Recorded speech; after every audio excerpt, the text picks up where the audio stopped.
board. Okay, so good evening, everybody. Now, at the moment, you can see me in the Thermomix. Shortly, I'm going to take the my mobile off of the device and just put it in a little handheld tripod so we can really get up close and personal with the Thermomix screen. So as I just mentioned, what I want to do is sort of whiz through the functions so you sort of understand what they are, what they can do. I'm not going to cook tonight. But the purpose of this session is obviously just to answer any questions that you have, and we'll have a look at cookie dough as well, just to make sure that you are finding all the recipes.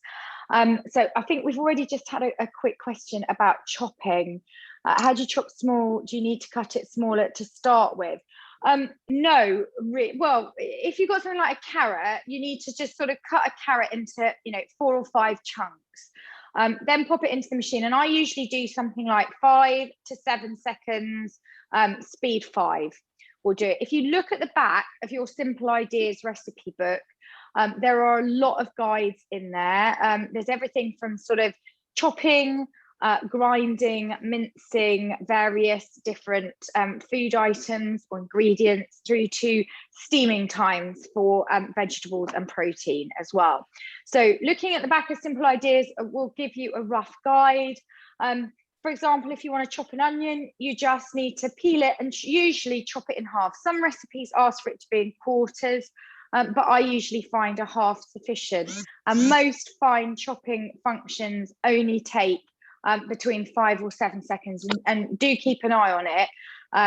And if you're worried about it, it's probably better to sort of err on the side of caution here, because it is so powerful. These blades spin at about 250 kilometers an hour when they're on speed 10. So there's not much room for error, really. So, if you leave it too long, you're going to end up with a bit of a mush. But yeah, the back of the Simple Ideas book is really, really useful for that sort of guidance. Okay, if everybody can mute themselves, that'd be really handy. Thank you. Okay, so I'm going to take you off and get a bird's eye view of my kitchen, and then show you what my Thermomix screen looks like. So on this screen, and I often show this to people in demos because actually this is, again, one of the most asked questions I get. I've got 3 dials. So these are the dials that you will be using if you want to use your machine in manual mode. So if you are not following a guided recipe where the functions are preset for you. So your first dial is your time, and you'll notice at the moment my time dial is highlighted, and that means this speed selector here will operate this dial. If I then click on my second dial, that's the temperature dial. As you can see, there's no temperature identified. I can turn the temperature using the speed selector. This dial is highlighted now, so this selector here will be operating the temperature dial. And I can go all the way around from body temperature, which is often used when proving bread or getting bread ready to prove, through to 100 and just over 120 degrees, which is the Varoma. So that setting is used for steaming. So if you are using your Varoma attachment, you need to be using your Varoma setting here. That's why we call it Varoma. It's the steaming temperature. Let me just get my Varoma attachment. So for the real new people, you can see what I'm talking about. So this is this dish here, which I've got a few of them. I'm not showing off, I promise. I've got about 4 different Varomas. Okay, so if you've got your Varoma on top here, like that, then you want to be, and you've got something in the bottom, you might have something in the tray, like that, and then you'll have your lid on as well. You'll be wanting to use the Varoma setting, otherwise you will more than likely end up with your food not properly cooked through within the time. So always make sure if you're using Varoma and you're using it manually, put it on the Varoma setting. The temperature does go up a little higher to allow you to do sugar work, but only on a guided recipe. So if you are making something like caramels, caramel sauce, or the honeycomb, the temperature will climb up to about 160 degrees and slightly more than that, but you can't do that manually. You would have to do that through the sugar stages on the guided recipe. And then the final dial is your speed selector, And again, you can see I've got a little blade icon there. If I tap that, I put the blades into reverse. Now, if you get your blades out and look at them, you'll notice that one side of the blade is sharp and the other side is blunt. So on the sharp side, when the blades are spinning in a clockwise direction, that's when your blade will be doing the chopping and the mincing and the grinding actions. When it's on the blunt side, which is what happens when you put the blades into reverse and you're now going on an anti-clockwise direction, so you can see the arrows showing you an anti-clockwise direction, that's when the blades will not be performing those sort of harsh actions. That's when you will be using the blades to sort of stir with. So that you would always have the blades in reverse, for example, when you are cooking a risotto, and usually sort of slow cooking or anything with sort of big chunks inside it. So that's how you put your blades onto reverse, and you just sort of tap them to take them off of reverse. Now, I would always say to people, do be careful with this. It's quite easy to inadvertently catch that little icon there. If you're doing a risotto, just make sure you've got that little green arrow highlighted, even on a guided recipe, because if you just touch the screen, for whatever reason, it's easily done just with your finger while you're meaning to sort of do something else. You can inadvertently take the reverse off. So just make sure that is on. Okay, so this is your home screen. So if you just wanted to manually chop, for example, some vegetables, I would do something like, 5 to 7 seconds. Obviously, we don't want any heat. I want my blades in as normal. Let me just check. I don't think anything's inside it. No. And I'm just going to turn that to sort of about speed 5. Yeah, so you can see the clock counting down. And as long as this speed selector is set, then your machine will operate. Okay, so you have to have a speed set for the machine to operate, for that particular process to run. Okay, so after that, this is called our home screen. Okay, so after the home screen, you can swipe left across, and this is where you'll start to discover your functions. And I can see I've got a couple of people in the waiting room. Let's just Lindsay, unmute yourself. We both went to do it at the same time. Sorry. Sorry. Right, here we go. Unmute. So we've got scales. So you can just pop the scales on. In fact, you can use the scales at any point in a recipe as long as the blades are not turning above speed. I believe it's speed 3 or maybe 3.5. It'll tell you if it's not possible to operate the scales. But what this means is that you can be cooking away and you can suddenly think, oh, I need to weigh something. Instead of getting a separate set of weighing scales, you can just pop a bowl on top and then press tear. Tear means just reset to 0. And you can still use it as a set of weighing scales, like I say, as long as you are not cooking above speed 3. So that's that one. If for any time you see something like this, where your scales have obviously had reset and now I've taken off the bowl, you just press that tear button to reset them back to 0. Okay, so to come out of that function, I just do this. Then the dough mode. It's pretty self-explanatory, really. The dough mode will automatically come on when you are using a guided recipe to make bread. If you just have your own bread recipe, or you want to use my pizza dough recipe, which is actually Pizza Express's pizza dough recipe, which I do detail in my welcome document. And also I've started to put my bread roll recipe in there because that is brilliant, and I've had lots of success amongst customers on my group with that recipe.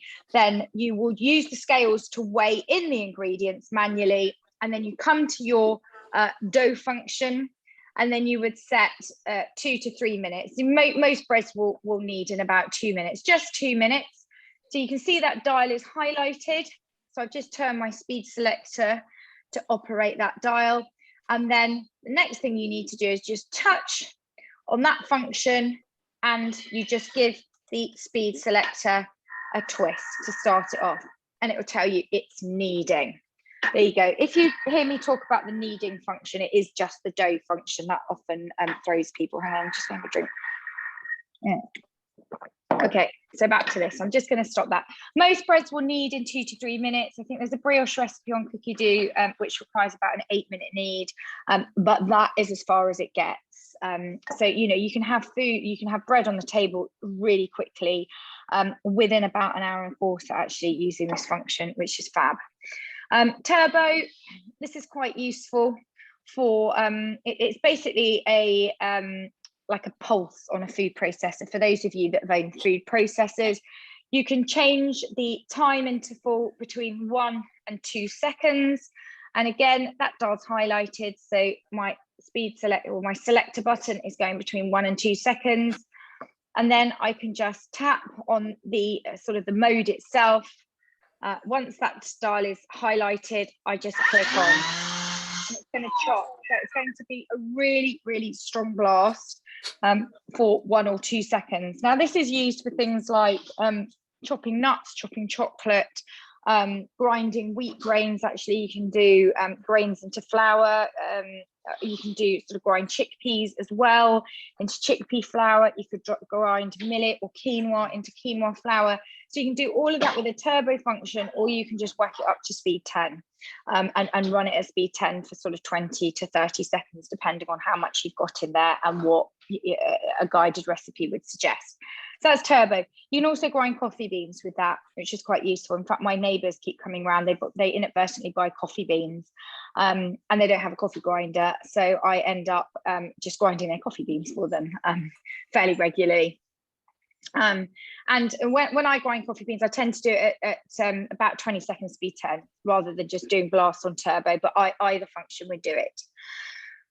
Pre-clean is really sort of what it says on the tin. You would just add about 1 litre of water into your bowl, little drop of washing up liquid, not too much, so 1 or 2 drops, because obviously if you put too much in, you're going to get like bubbles foaming out of here, which admittedly is quite amusing, but it does tend to make a big mess.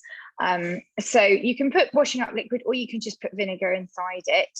And then if I just, this is what your screen will look like, because with new owners, you always get these messages, operating messages at the start. If you don't want to keep seeing it, you can just tick that little box and it says, don't show this message again. And then you'll get something that looks a little bit like this. So you can now see that the mode dial is highlighted. So my selector is going to operate that. Now, if you look very carefully at the screen, you can see it's divided into 4 segments, okay? So you've got 4 different cleaning modes available. So if I just go really quickly, well, I'll show you actually how to do this. So if I've been making dough, for example, and I want to clean out dough or anything sort of floury, gloopy from my Thermomix, I would just give it a little twist on here, very quick twist, and find the dough setting. And then it's just going to look, the arms will lock in and it will start to run at sort of an 8-minute pre-wash. In reality, it's a lot quicker than 8 minutes, especially if you put warm water, and it will automatically detect the temperature of the water. Okay, so if I just click round twice on here, I get to universal, which is probably the function that you will use the most. If you go 3 times, you can clean out fat or caramel. And if you go 4 times, you can clean off a browned base. In reality, I don't find it terribly helpful, this particular mode for cleaning out a browned base. I usually just give it a very, very light sort of scrub over with one of these. Let me show you. I don't know if you can still buy these actually.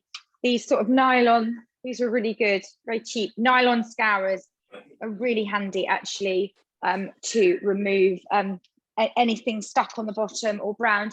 And if you're very careful, you can use these from the cleaning company the environmentally friendly cleaning company. They're black magic sponges. They are a little bit abrasive, but you can use them I've used them very lightly on the inside of my stainless steel bowl, and these remove things an absolute, like little brown patches, an absolute treat, and you can just be very gentle with them. Okay. So that's that function.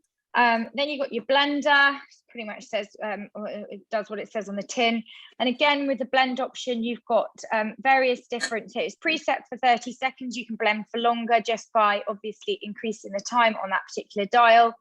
And then you can go from sort of speed 6, 6.5, 7, 7.5, and 8. So, you know, if you're making your smoothies in the morning, that's the function that you would use. The egg boiler mode is very popular actually amongst Thermomix owners. This was a new software update that was delivered to TM6 machines. Yeah, Michaela says my favorite. It's something so simple, isn't it? I mean, how difficult is it to put eggs in a pan of water? But actually, you've got to keep your eye on them. You've got to time them. You've got to think about it. It's a bit of an energy drain if you've got other things going on. And that's the beauty of this machine, is that, you know, you follow the instructions and it will be precise. It will do your eggs precisely. And as long as you chill your eggs from the start, the timings will work out for you exactly. So you just need to decide. You can put 2 to 6 eggs straight into the mixing bowl. They don't have to be in the simmering basket because the blades are not going to be turning during this function. Okay, so the blades are switched off completely. Put your water in, and then you just want to decide, do you want your eggs soft, medium, medium hard, or hard? Okay, so let's just have a look at what that looks like in reality. So if I just close down my instruction message, then I've again got this split dial idea on the right hand side. So if I want my eggs soft, it's going to take approximately 12 minutes. If I want them medium soft, it's going to take less. I don't know why it says that. Medium, I suppose I'm stumping it because I've got absolutely no water in there, I think. Medium's going to take 12 minutes. Medium hard, 14 minutes. And then hard should take 19 minutes. There we go. And those customers of mine that have used this function really, really love it. And it works perfectly. But you do need to remember, for it to work perfectly with the timings that are given, you need to have your eggs in the fridge. Okay. So that's the egg boiler. So kettle, again, pretty much does what it says on the tin. You can choose the temperature that you want to boil your water or heat up your water to. It can be quite useful for making coffee because you don't want your water at boiling point for coffee. You can take it to 80 or 85 degrees, which I think is the optimum. I also use this to heat milk up for hot chocolates and things like that. Well, should I say my children use it to heat milk up for hot chocolates. And when we're heating milk, we usually take it to about 80 degrees. So again, once you set the temperature, just tap on that and then set it off. Okay, so that's that one. Warm up mode. So you can select your temperature that you want to warm food up to. Now, when you're using the warm up mode, I'm just going to go and get my whisk because I will show you that in a minute. You want to put your whisk in because this will just ensure that your food is evenly distributed. I don't think I had a very clean bowl in there, but luckily I've spun turbo a few times and look what's happened, you see. And this again is something, a little tip that I'll share with you a bit later on.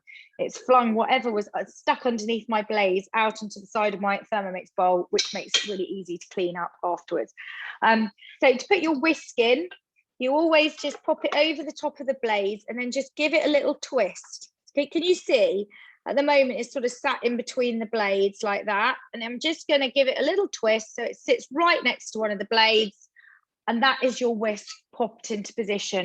Now, don't use your whisk over about speed 4, actually. And yeah, it says on here, just as a little reminder, it says max 4 on there. So I have had, in fact, I've had a real spate of them in the last couple of weeks, customers breaking their whisks. Because they're either not inserting it correctly or they're disregarding the speed setting on it. And then what happened last week, one after the last induction, wasn't it? I know. Yes, so don't be tempted to try it out.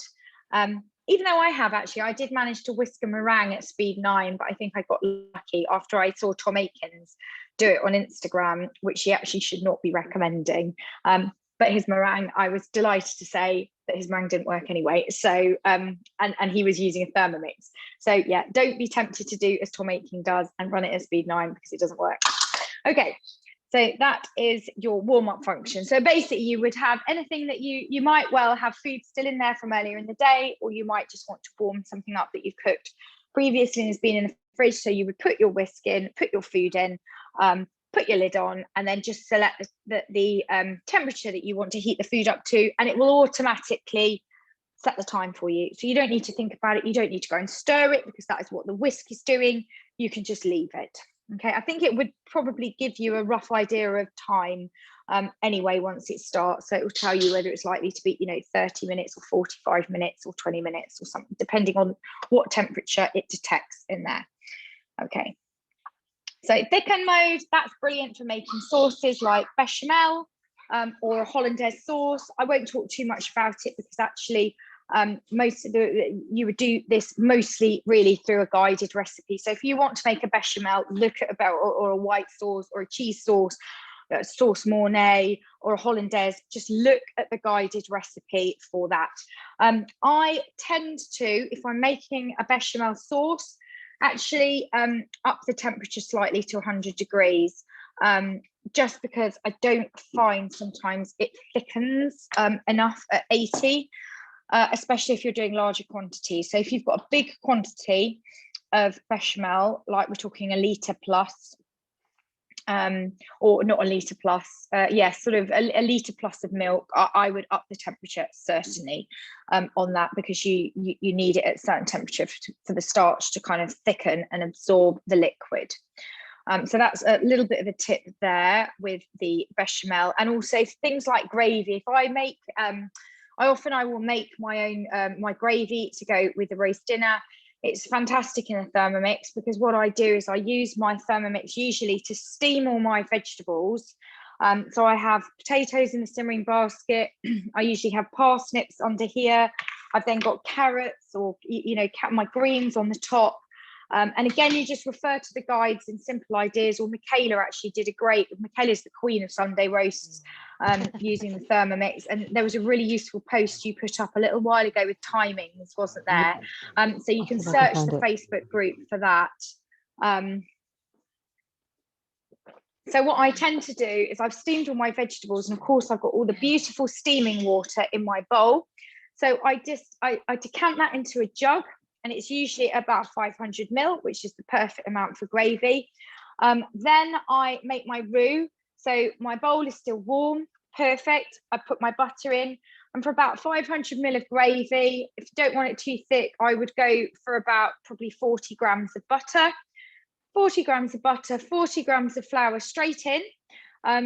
Just make sure the flour doesn't hit the blades. So try and put it in between the blades. Otherwise it just sits on top of the blades, which is a bit annoying. So put 40 grams of butter, 40 grams of flour in there, lid on. And then you want to just cook out, make your roux. So I choose usually 3 minutes, 100 degrees, speed 2. And that will start your roux off. It will cook out your flour, melt your butter, and then it will take on, the flour will take on like a sandy sort of crumbly appearance. And at that point, I just pour in all my stock or the vegetable stock from the that I've used to steam my vegetables with. And then I set on here 12 minutes, and I usually increase it to 100 degrees, and then just click start. It's not going to like that because I haven't got a lid on. It's going to tell me no lid detected. There we are. So let's and then just start that. And then depending on sort of the temperature and the consistency that it detects inside, these machines are super clever. It will just automatically adjust the cooking time for you. Okay. I've got a little bit of a tickle in my throat. Hold on. So a swig of my herbal tea. Okay, so I've got the rice cooker mode.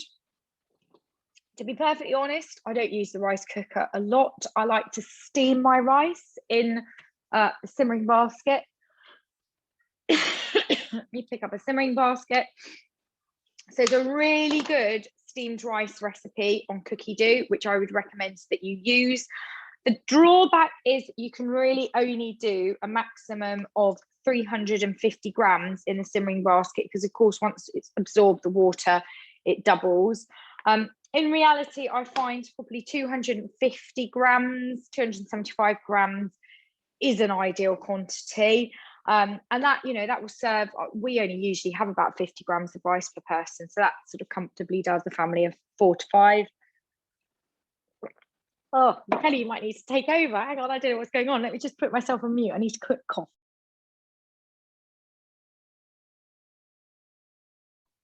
Did you just call me Penny then?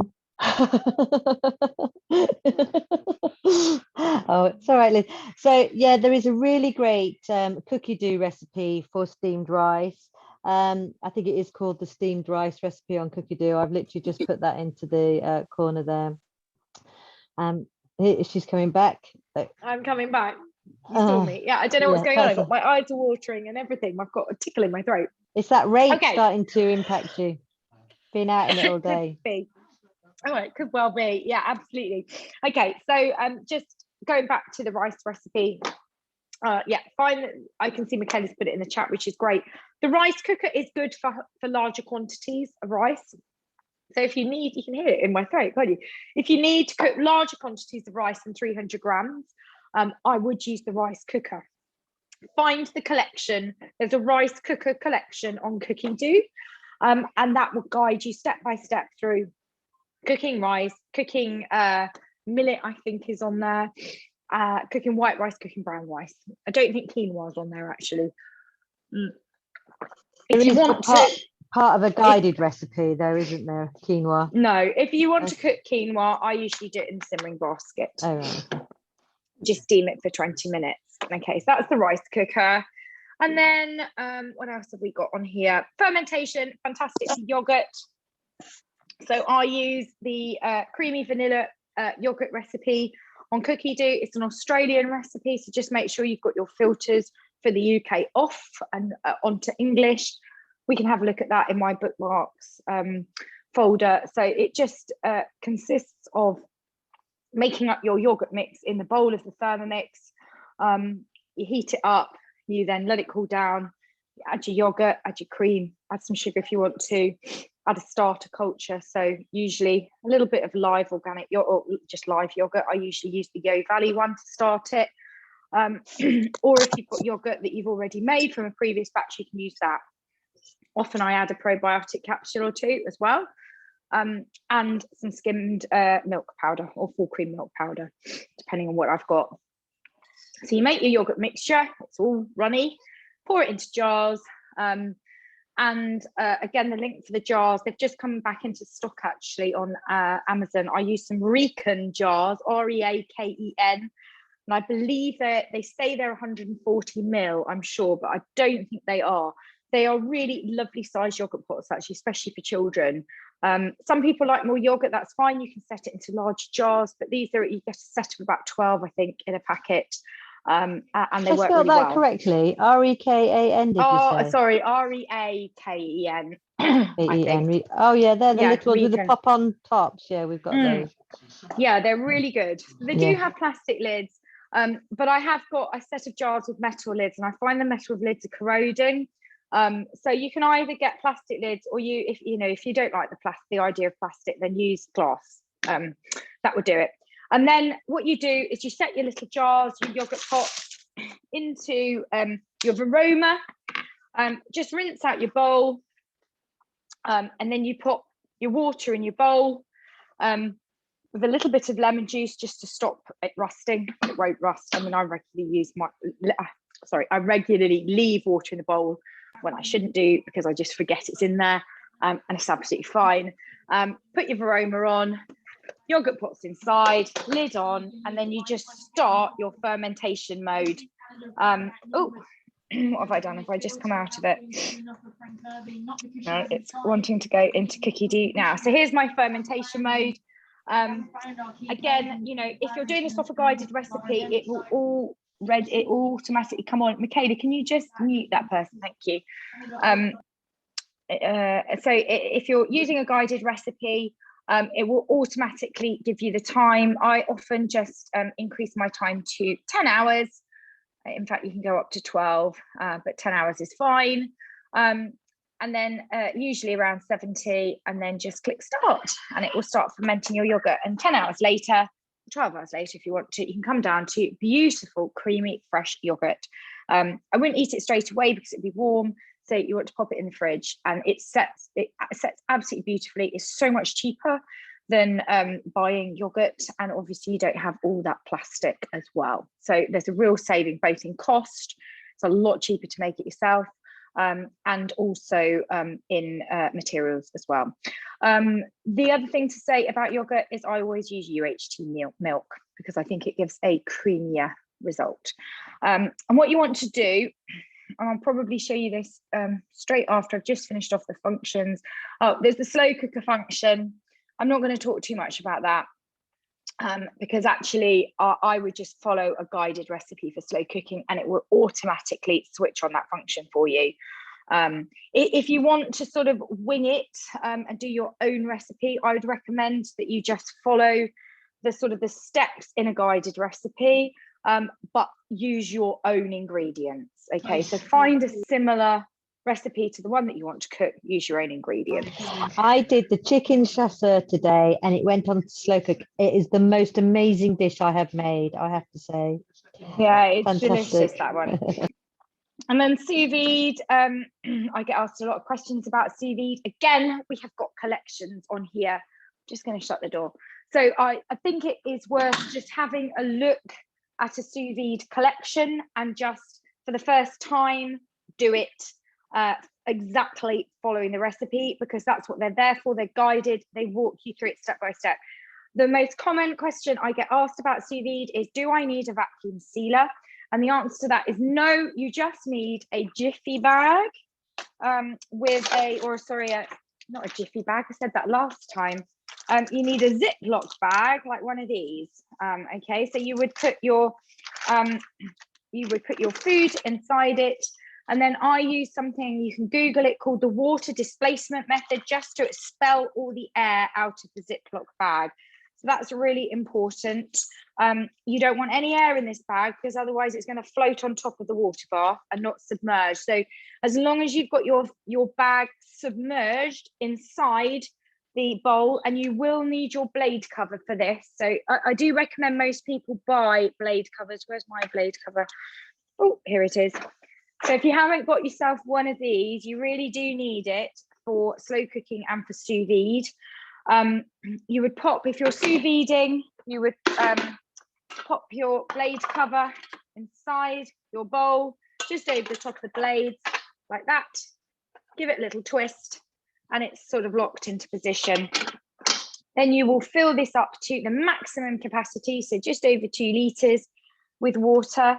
And to sous vide, you drop your sort of airtight Ziploc bags into the water, and then just select a time. Now, usually, and a temperature. So usually, again, follow a guided recipe. It will tell you, if you're doing fish, you normally do fish at about 50 degrees for about 30, 40 minutes. If you're doing steak, you would do it at about, depending on how you like it cooked, 50, 55 degrees will give you sort of a really nice rare steak inside for about an hour. So you could probably pop in about, at least 3 or 4 fillets in there at the same time.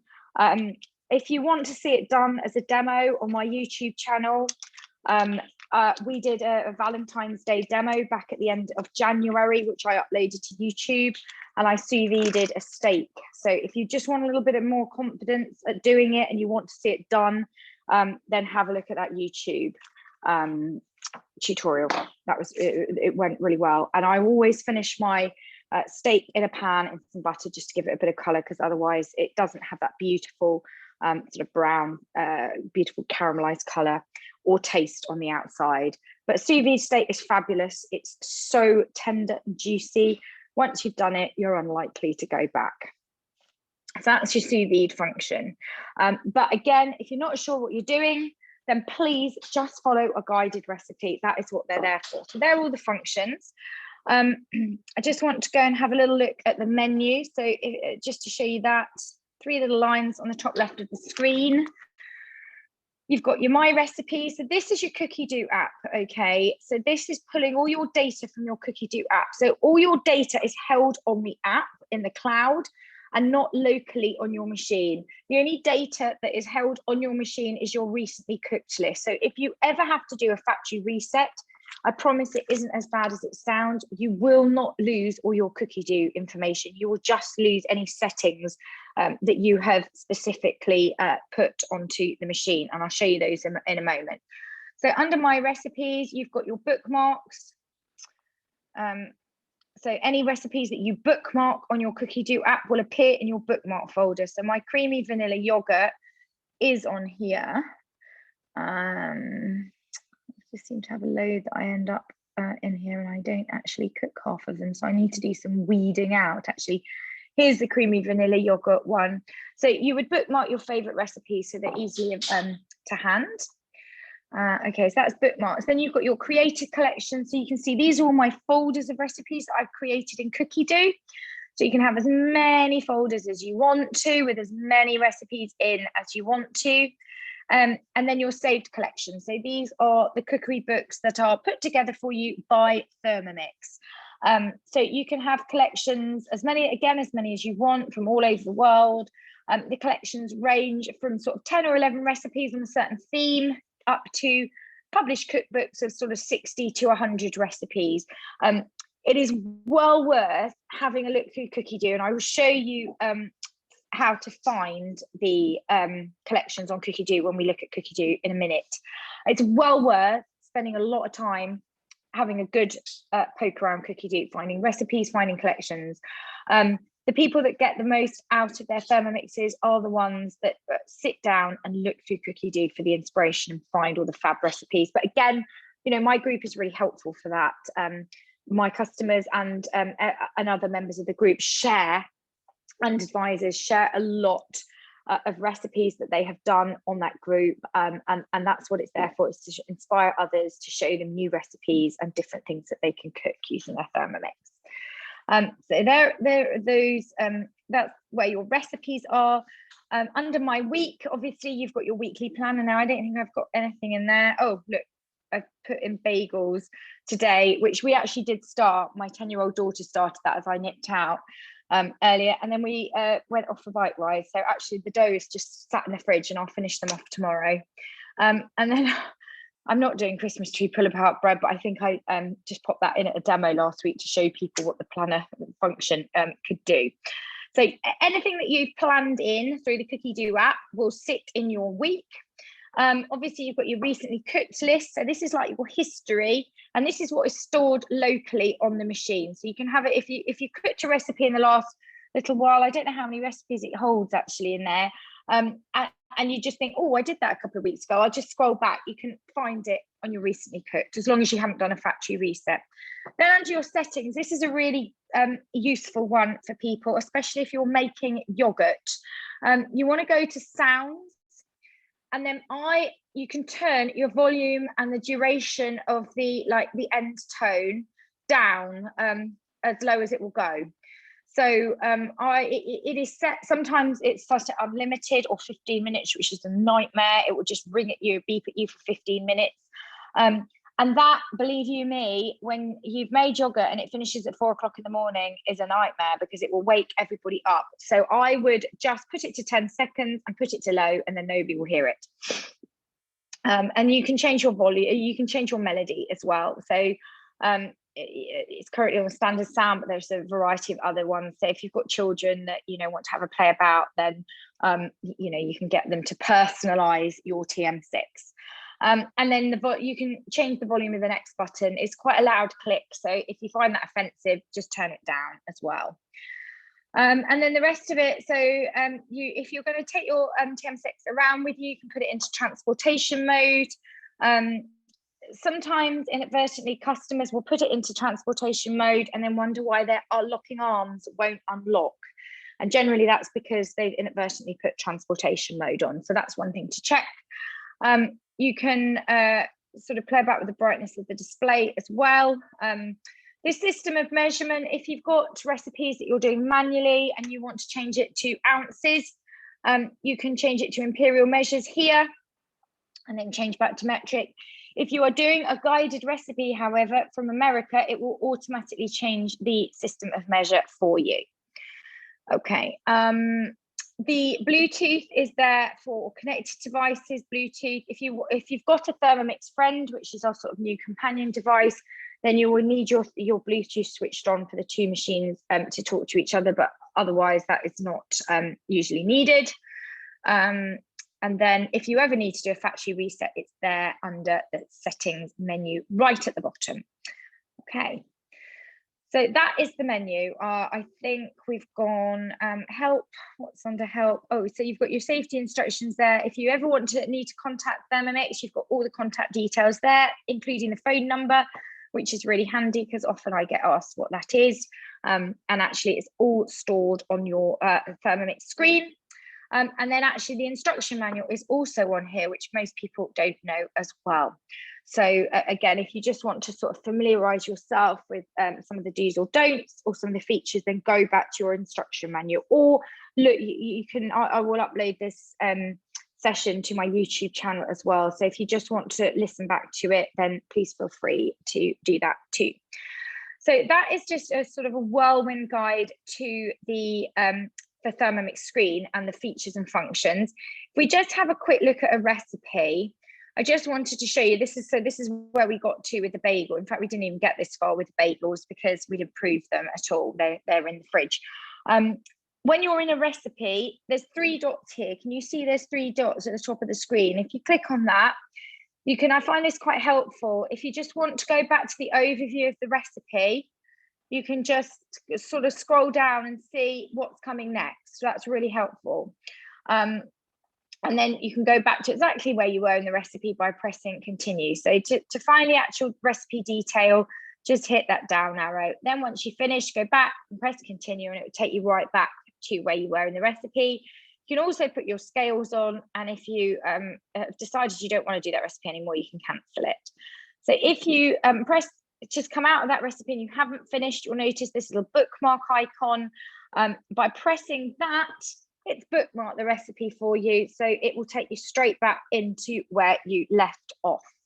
Okay, so I think that's pretty much it.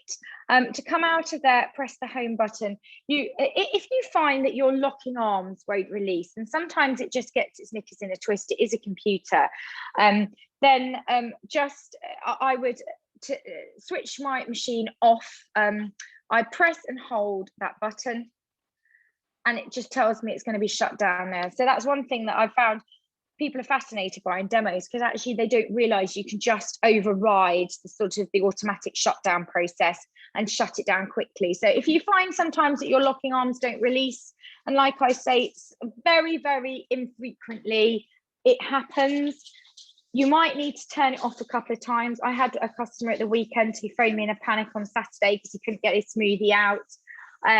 And I talked him through the process, and I said to him, look, have you been playing with the factory reset, and on the factory reset, the transportation mode? And he went, oh, yes, I have.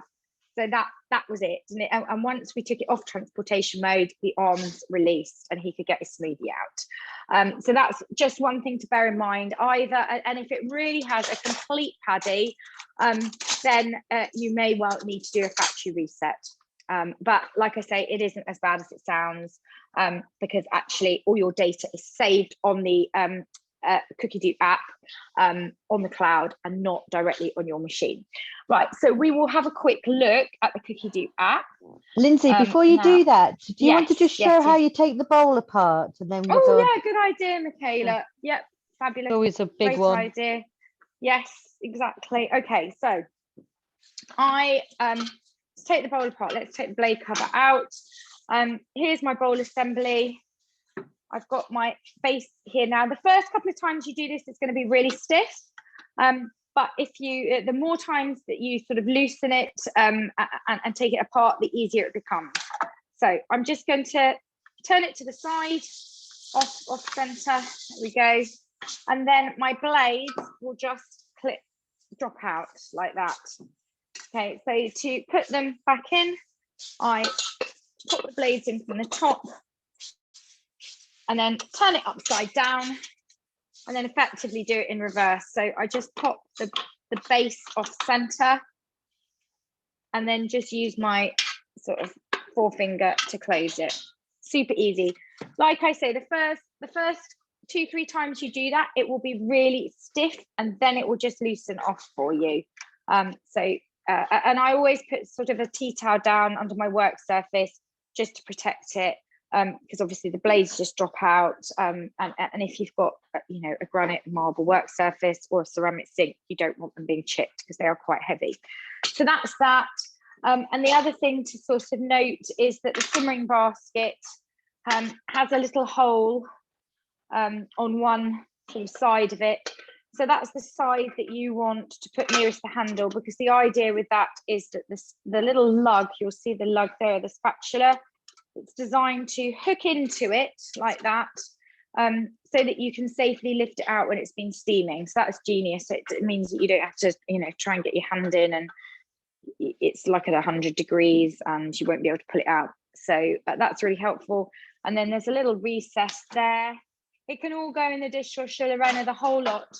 There's a little recess there, so you can see that there's a sort of a disc on the handle of the spatula, and you can just pop it on that recess at the handle of the bowl and it will drain it for you. Can you see that? If I just pop that back like that, so it will drain it, which is really useful as well. So again, you know, the sort of design is brilliant on these machines. You know, they are designed to be multifunctional, to minimize the amount of additional kitchen equipment that you need.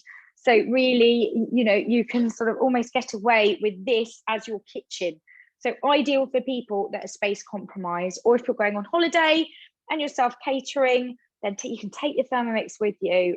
It makes catering an absolute breeze.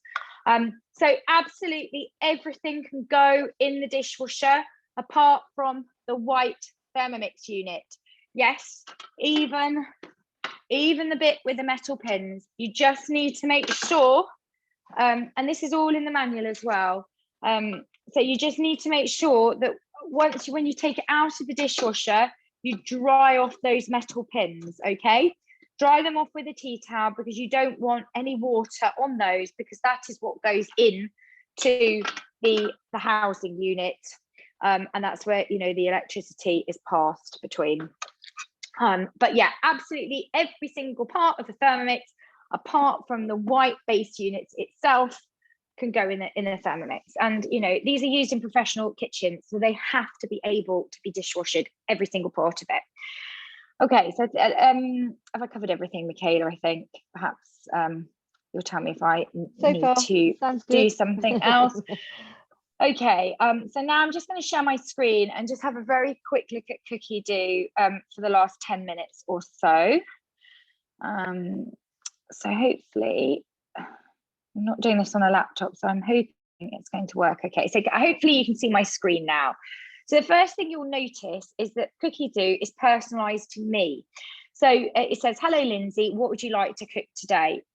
So what you need to do is set up your profile. Now, your profile, you can see in the top right of the screen, there's that little profile icon. Just click on it. You can put a little picture in there if you want to. And you can see on here that you've got your preferences. Now, this is where you need to scroll down. So as you can see, I'm scrolling down. And on my Thermomix version, I've got all language, English, and country or region all. So in order, when you first log into Cookie Do and create your account, it will default to the UK.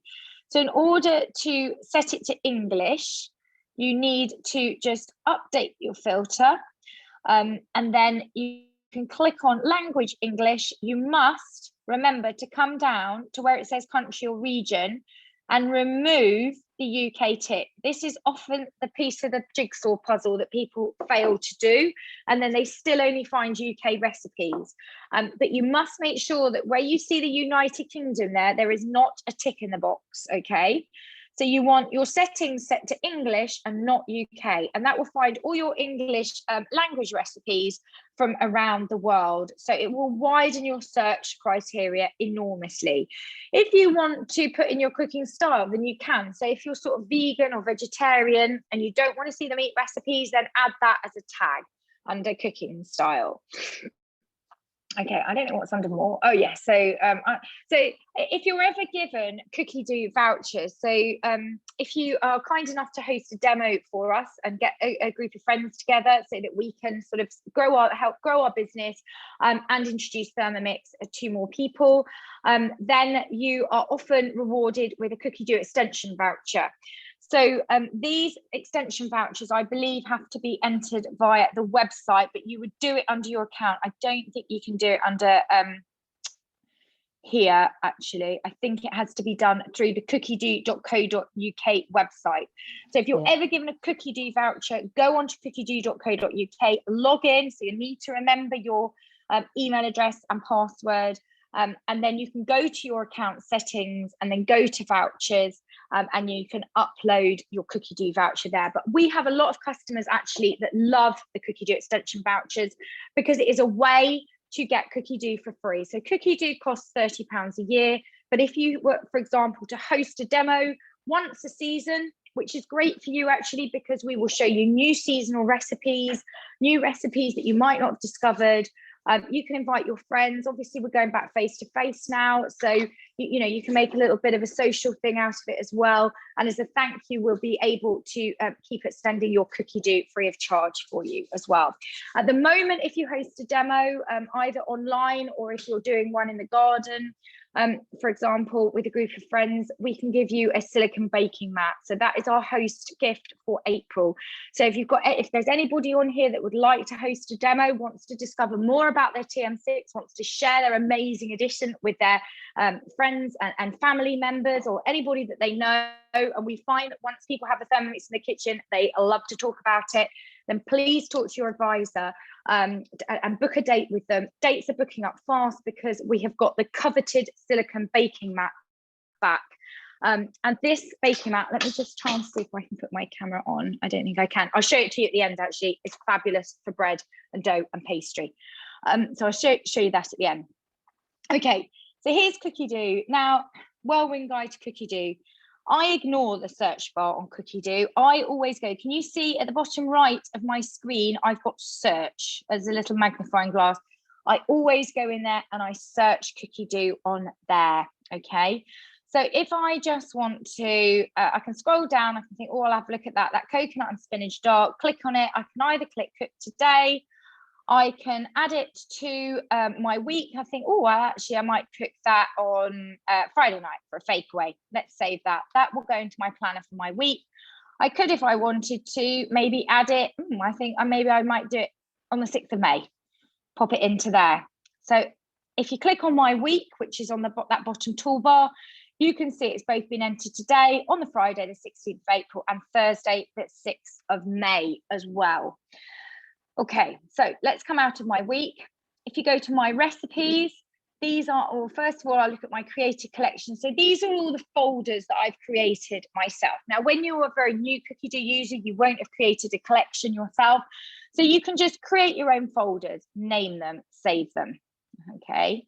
If you go back to the search, you've got the option on any recipe to add it to a collection. Here you go, second on the list. You can bookmark it, you can add it to your collection. So it's already actually in multiple collections, this one, because it's such a good recipe.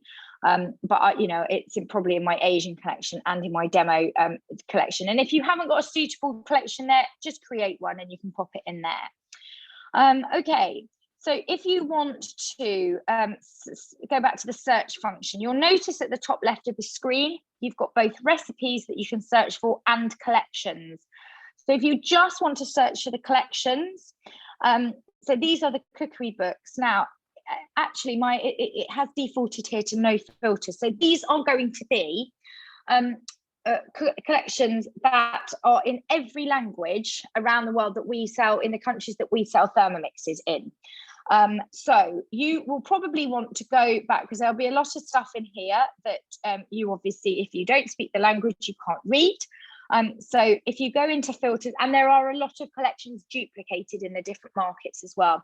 So I would just go down to just pick out the countries where English is spoken. So United States, UK, Canada, and Australia.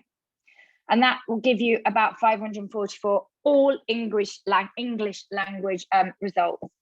Oh, is that a new collection there that I hadn't noticed? It's quite good to do this every sort of month or so, because you can keep up to date with the new collections that come out in other markets. Because your cookie dough is set to the UK when you are an owner in the UK.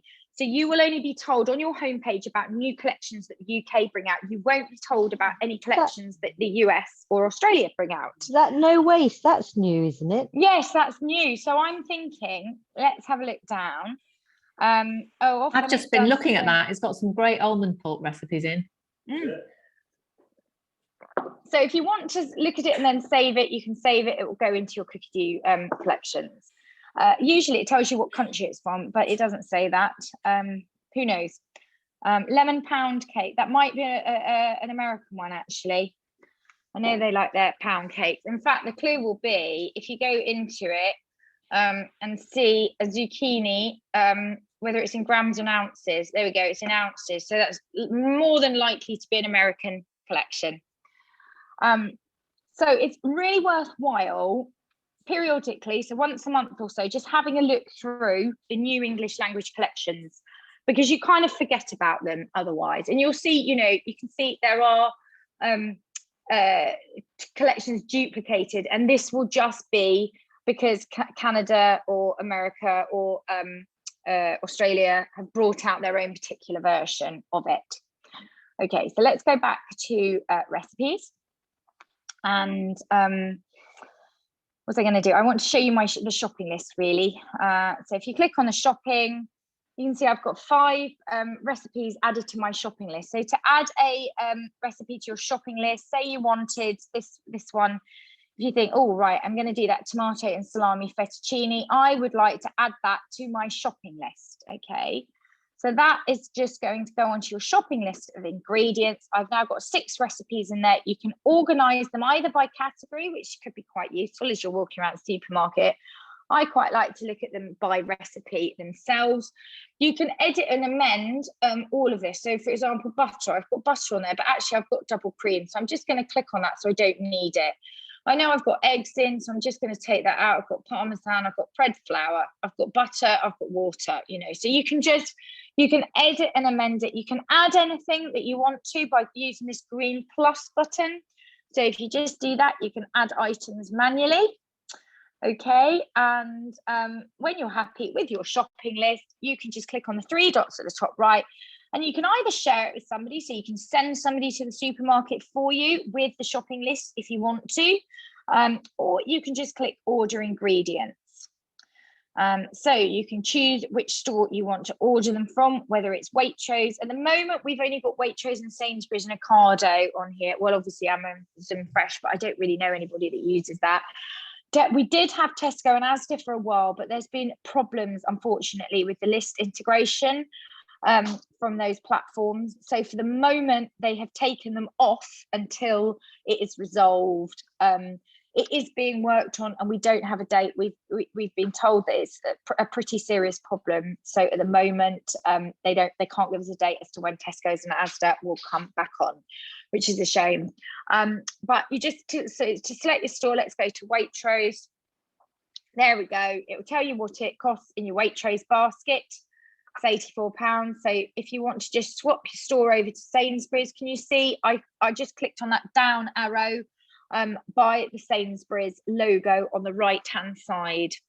Okay, so you can just compare the prices against the various stores. So if I wanted to go back to Waitrose, for example, you can swap out as well. So it will obviously it pre-selects you a certain brand. If you want to swap that for a different brand, you can do.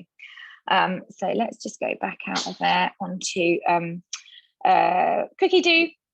And then, I mean, I love cookie dough. I always get asked, you find the most amazing recipes, where do you get them from? And it's just a function of the amount of time that I spend looking through cookie dough. And often I go down rabbit holes with it. You know, I'll put something in like, oh, what's it? I don't know, coconut milk. And it will just take you off on various different tangents, using recipes, finding new recipes with ways in which you never thought to use coconut before. So that's my top tip really for sort of getting the most out of this is, number one, use our group on Facebook, because it is phenomenal for inspiration. Ask your advisor, obviously, but you know, finally, the amount of time you spend on cookie dough, I think, is directly correlated by how well you get on with your Thermomix. So it really is an important part of the overall process. And it does many different kind of diets as well, doesn't it, Lindsay? Yeah, so lots absolutely. of different diet collections. Yeah. So it's a case of just, you know, looking for what your dietary requirements are. Now, the other thing to say is, you can see I've got top picks for me. So, you know, draw the conclusions that you want to from this, and the sorts of things that I like to cook. But this is based both on what you like to, what it's seen you search for and click on, and what you've also cooked or set into your weekly planner. I would recommend, when you're setting up your cookie dough account, you want to accept the privacy settings, because if you don't allow them to sort of track your usage data, then you will not get the recommendations. And actually, again, these come on a daily basis. They change them daily for you. And it is a really good way to find out about new recipes. So I would recommend that you have, you know, I think it's when you set it up, you're asked if you're happy for cookie dough to track your usage data, and you want to click yes. So it'll give you a selection of the latest recipes that have been released. So what have we got here? Baby friendly Thai green chicken curry. That looks quite nice, actually. Pasta hearty vegetable Lindsay, sauce. sorry to interrupt. I have to go now because I'm planning with Marie. So shall I hand over? Yep. Yeah. Okay. Yep. No problem. Thanks, Michaela. Thanks for joining. And then it talks you through. So we've got articles here as well on the Explore page, on the home page. So it will talk you through setting up your personalized cookie dough profile and help you do that. This is quite an interesting one, the most cooked. You can see what are the recipes that people are cooking most in the UK. And again, this changes on a daily basis. So it's well worth going. It's a good opportunity and a good excuse to go into cookie dough and look for those recipes. And then again, you've got more articles, and these are really nice. So I often liken actually cookie dough to a bit like the Waitrose Food Illustrated, or really lovely, you know, the Good Food magazine, because it's got some really lovely articles in here. So if you can scroll, at the moment we've got Poland featured. What else have we got? Spring cooking, travel to Spain. So we've got a bit of a spotlight of different cultures, food trends, Kickstart 2021 with Thermomix. So this is wholesome, healthy food, cheeses, and there we go. So that's really worthwhile looking for. And then it will spotlight a particular recipe, and it will give you the latest collections as well. So again, that is an easy way of finding the new collections. However, they will just be the UK ones, because that's where we live in. And if you want to find the Australian and the American ones, for example, you will need to go through that process of searching collections, taking off the filters, or adding on the relevant countries, and then looking through the collections. And then this is quite nice, the Pastries Class with Camilla. So what we were finding was a lot of people were making bread, making pastry, and actually, you know, it's very easy to make all this sort of stuff in a Thermomix, but people were not quite sure what to do with it once you got the dough. So we've got Camilla here, who's a professional chef, walking you step by step how to do sort of processes like line tart tins, you know, shape. I think she's got bread on there as well, shape breads, and various different pastries. There should be able to be, you should be able to look at puff pastry as well on there. Well, this looks quite a nice one, picnic picking. So some nice ideas for going on picnics, which actually we did yesterday. But I was very lazy and didn't make anything for the picnic. I went and bought it all.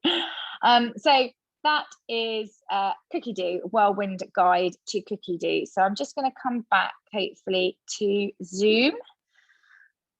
I think I've covered everything. Let's just go back into my Zoom. Are you still with me?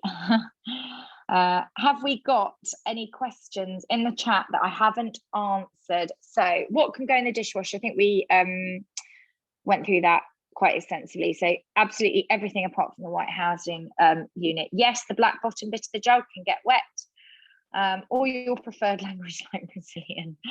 Has anybody else got any questions for me? Because this session is for you guys to sort of, you know, if you come across something that has not made sense, or you just want to sort of ask me to go over something, please, you know, feel free to ask questions. I will stop recording now, so you can feel free to talk a little